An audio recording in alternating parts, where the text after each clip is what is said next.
സാറിനൊരു വീട്ടു ജോലിക്കാരി വേണമെന്ന് പറഞ്ഞിരുന്നില്ലേ? ഞാനതൊക്കെ മറന്നു. ഇന്ന് വരുമോ? ഇപ്പൊ എത്തും. 10 മണിക്ക് മുമ്പ് വില്ലേജ് ഓഫീസിനടുത്തുള്ള ബസ് സ്റ്റോപ്പിൽ എത്തണമെന്ന് ഞാൻ പ്രത്യേകം പ്രചരിക്കുക. അവര് വരാൻ വേണ്ടി വെയിറ്റ് ചെയ്തിരിക്കുക ഞാൻ. 10 മണിയാകുമ്പോൾ പോകുന്നല്ലോ. വിജയ് സാർ ഓഫീസിലേക്ക് പോയിക്കോ, ഞാൻ അങ്ങ് കൂട്ടിക്കൊണ്ടുവന്നോ. ഓഫീസിലോട്ട് വിളിച്ചോണ്ട് വരണ്ടേ? എന്നാ വിജയ് സാറ് കാർ ഓഫീസിലിട്ടിട്ട് ഇങ്ങോട്ട് വാ. ആ, അതാ നല്ലത്.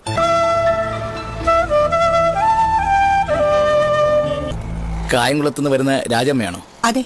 അല്ല, കണ്ടിട്ടില്ലാത്തോണ്ട് ആകെ ഒരു സംശയം. ശ്രീകുമാർ പറഞ്ഞ ലക്ഷങ്ങൾ വെച്ച് നോക്കിയിട്ടാ തിരിച്ചറിഞ്ഞത്. വിജയ് സാറ്, ഇതാണ് ഞാൻ പറഞ്ഞ രാജമ്മ. വിജയരാഘവൻ സാറ്, സാറിന്റെ വൈഫ് ടീച്ചറാ. ഷാജി കാര്യങ്ങളൊക്കെ വിശദമായിട്ട് പറഞ്ഞിട്ടില്ലേ? ഓ, ആ. ശമ്പളത്തിന്റെ കാര്യം നിങ്ങൾ തമ്മിൽ നേരിട്ട് സംസാരിച്ചാൽ മതി. അല്ല, ഷാജി എന്നോട് പറഞ്ഞത് 4000 രൂപ എന്നല്ലേ? അത് രാജമ്മ ചേച്ചി ശ്രീകുമാറിനടുത്ത് പറഞ്ഞ ശമ്പളം. 4000 ഒരല്പം കൂടുതലല്ലേ? താമസവും ഭക്ഷണവും ചികിത്സയും ഫെസ്റ്റിവൽ അലവൻസും എല്ലാം കൂടി കൂട്ടി നോക്കുമ്പോ എന്റെ ശമ്പളം അത്രേ സാറേ. ഞാനത് എല്ലായിടത്തുനിന്ന് വാങ്ങിച്ചോണ്ടിരുന്നേ.